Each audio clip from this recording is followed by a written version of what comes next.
101 соли пурифтихору пуршараф аз рӯзи пайдоиш ва рушди инкишофи авиасияи тоҷик сипарӣ гардид.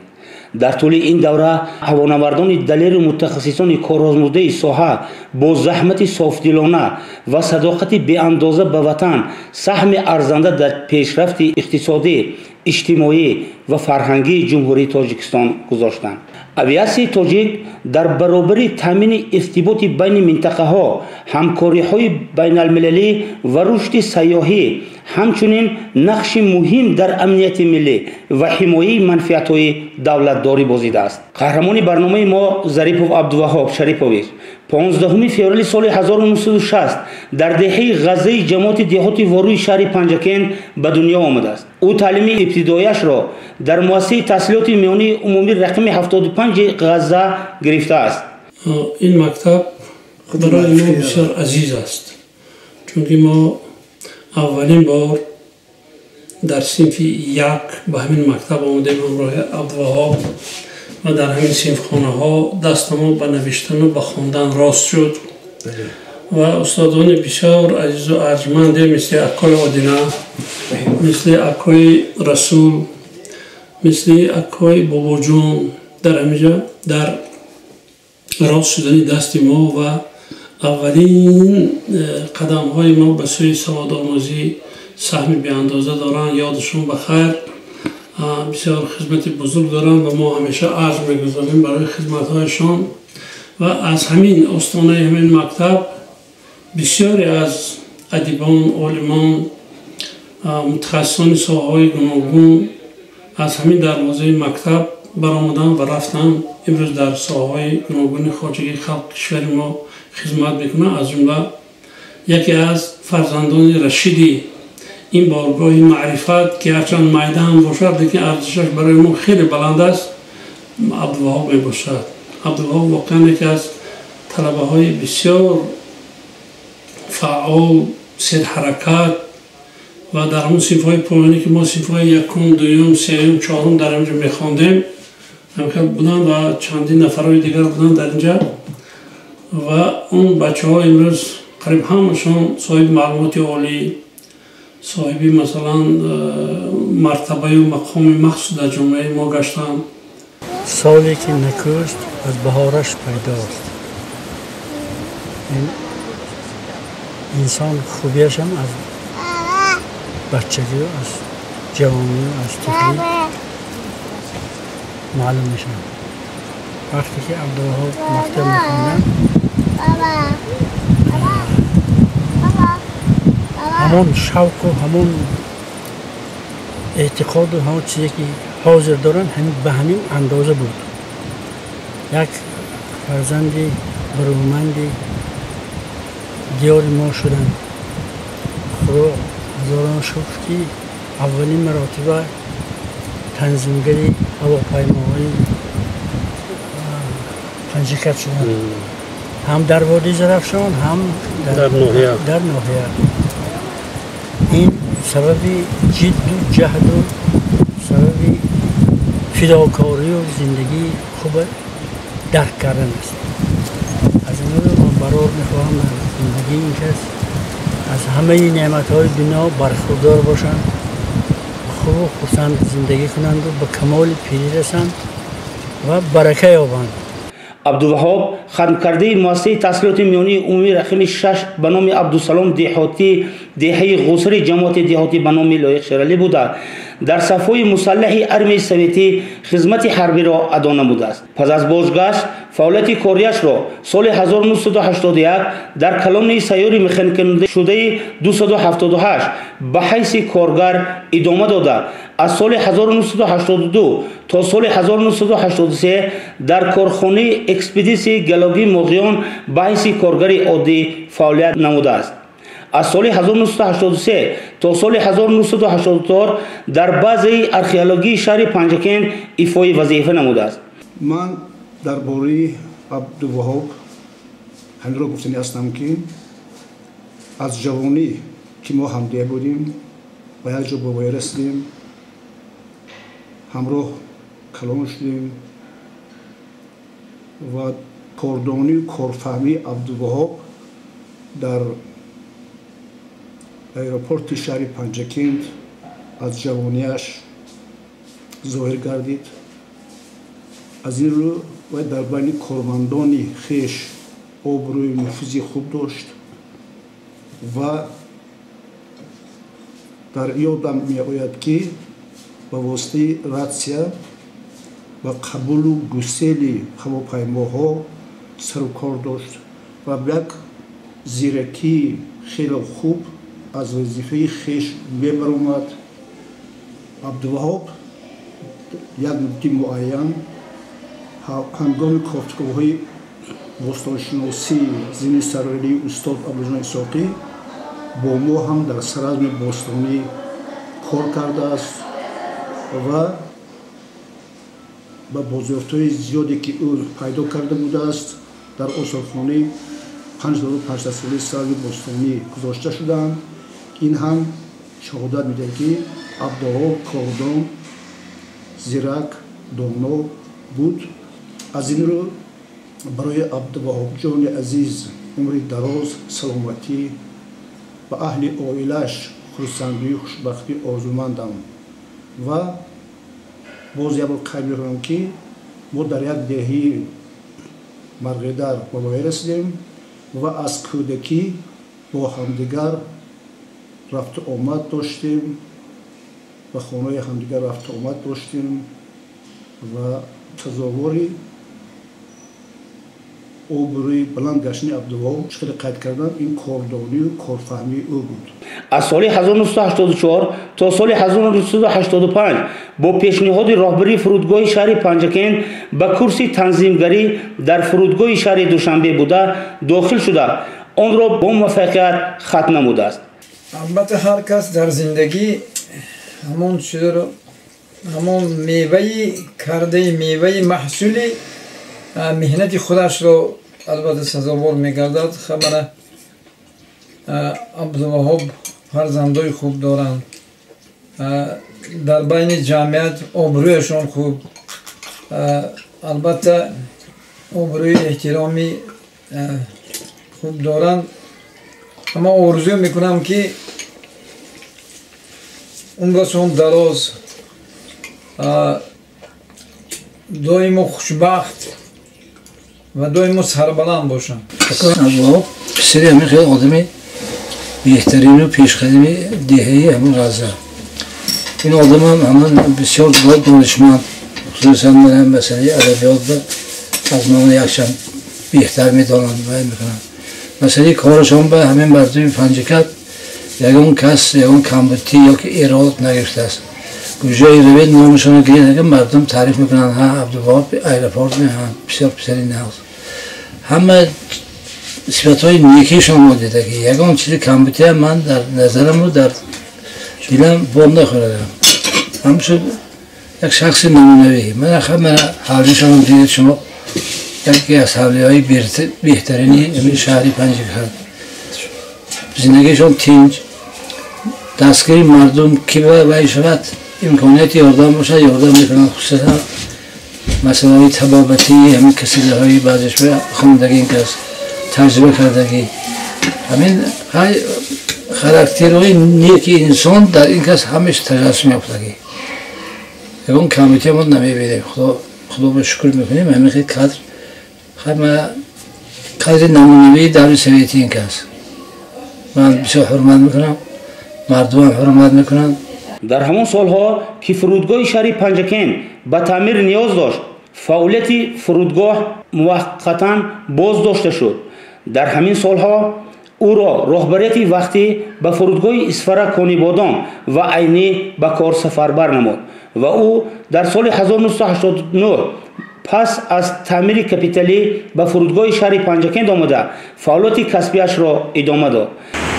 бародари азизи мо Абдуваҳоб бисёр як дӯсти наздики мо ҳастанд ва як характери аз ҳама беҳтаринашон он аст ки ин кас бисёр шахси хоксор мебошанд, шахси заминӣ ҳастанд.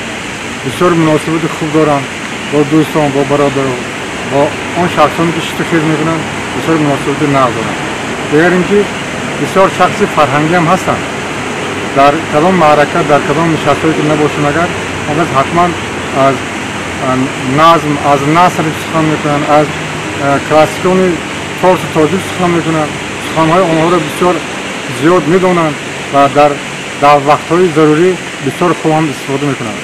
از آن جمله بسیار دوستدار نظم خیام نیز هستند.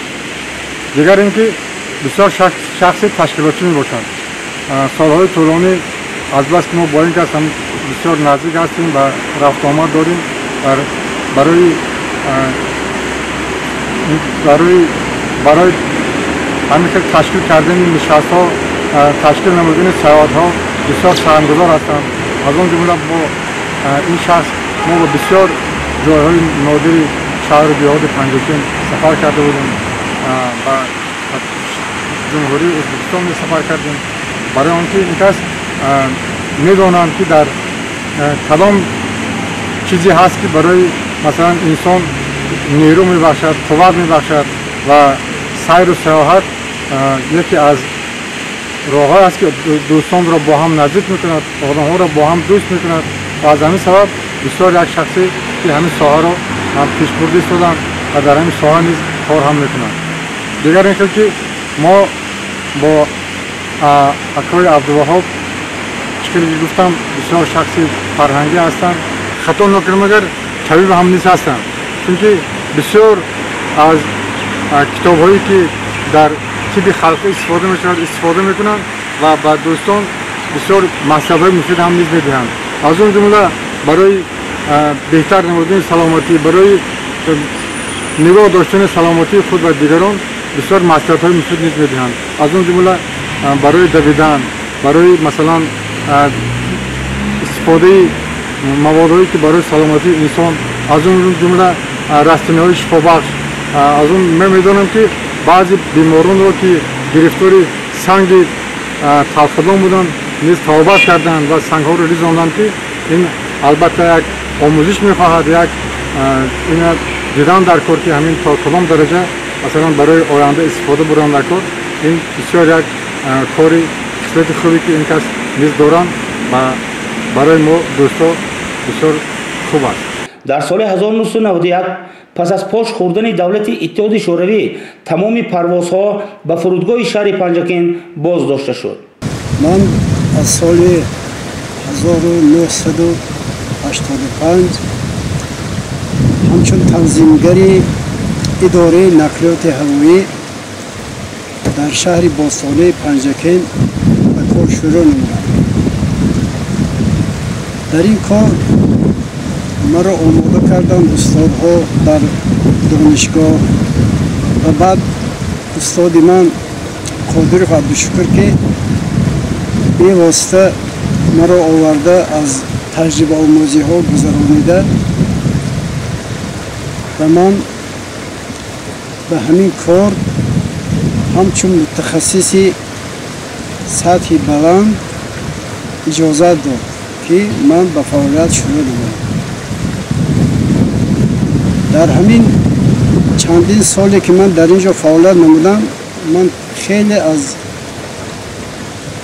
فعالیت خود رضا هستم که کم هم باشد برای خلق عزیزم، برای دیارم خدمت‌های شایسته نمودم. من از این اختصاص خود خیلی افتخار می‌نمایم که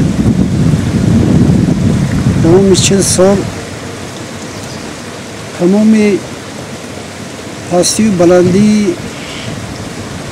وزنی حیات به نگاه نکرده ما فعالیت نمودیم.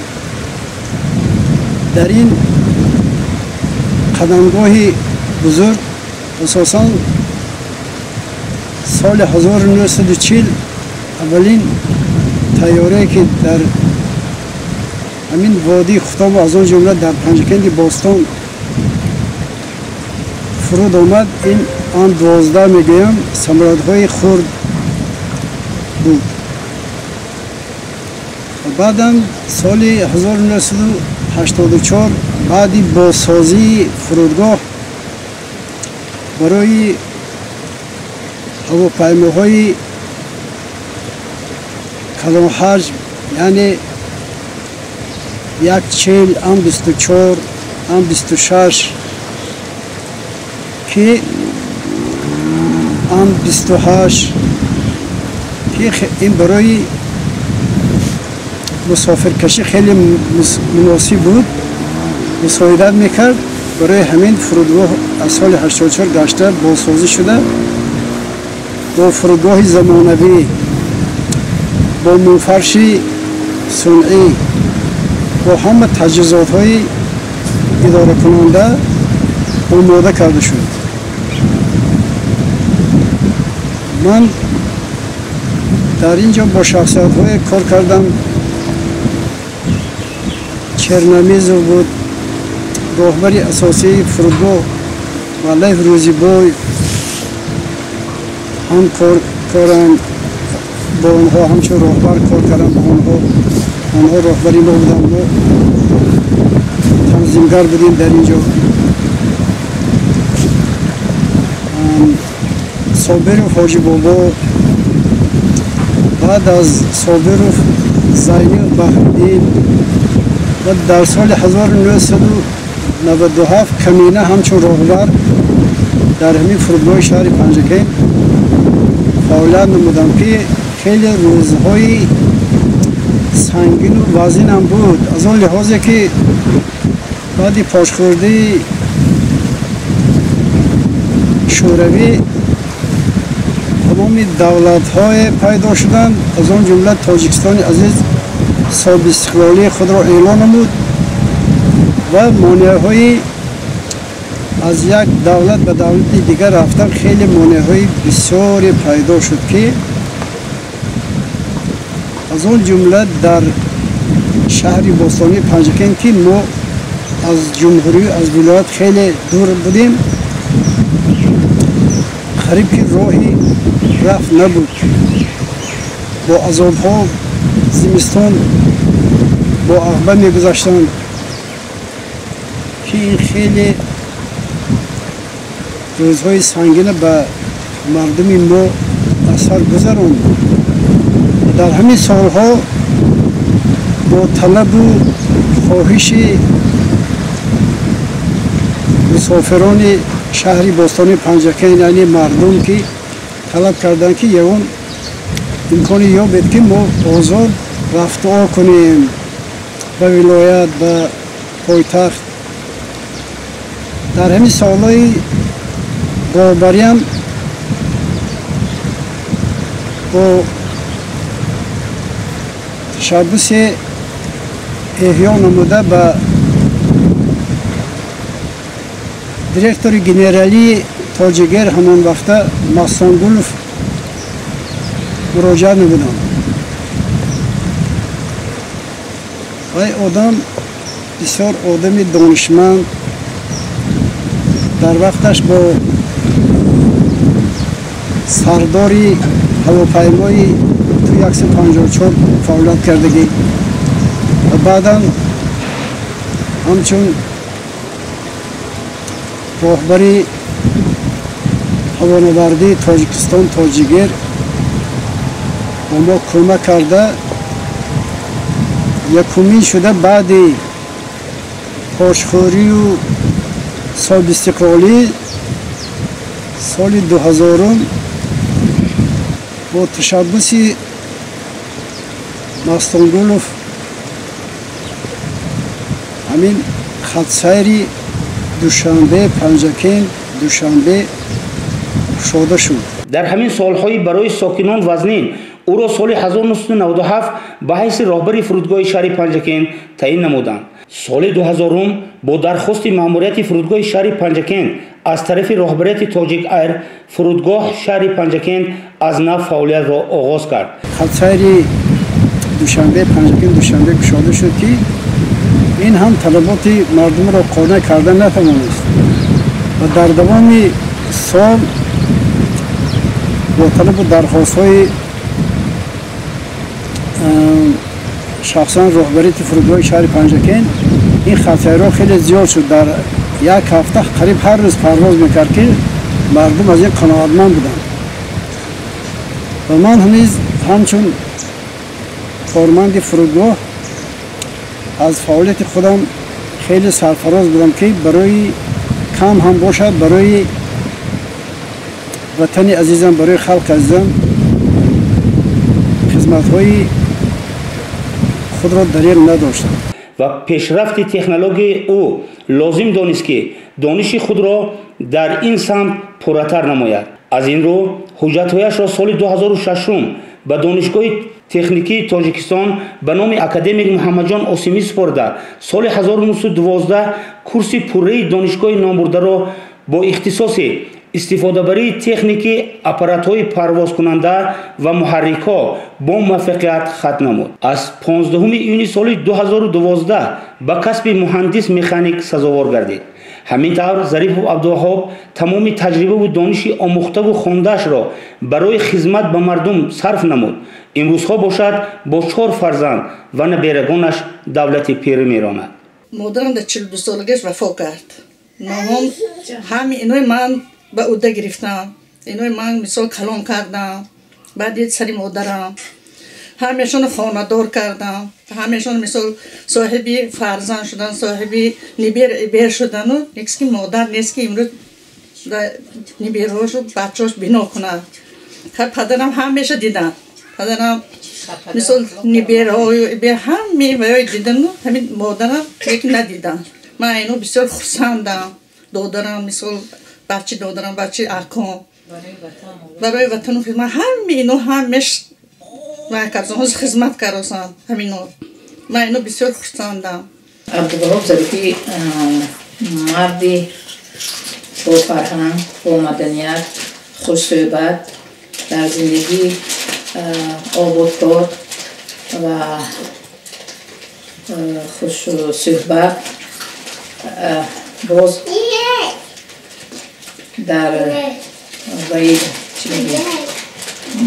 در سیستم کارهای دولتی و مادر وطن خدمت‌های ارزنده کردیم. سالی که ما کوچیدیم این کوچی اومدی خیام رفتیم، همسایه ها میگفتن که ما هوس میکنیم که شما یک جای میبراید، یک جای مصلحت میکنید و در زندگی همه وقت همراه و مددگار یکدیگر هستید. در حیات اولیوی که از نارسایی زندگی کم و خواستی زندگی مناقشه ها می شود بین جوان ها از یکدیگر دلماندگی دلخونکی می شود. من گفتنیم که و جوان ها که آن سالهایی که ما زندگی کردیم سالهای یکتر سخت که ها بود، یکی حاضر ایام با همه چیز پرو پیمان هست و کوشش کنن که در زندگی یکدیگر فهم باشن، عزت و حرمت یکدیگر را دارن و اون خدمت هایی که میکنن و همون چیزهای خود را زندگی خود را آباد میکنن همه شیرین میشود.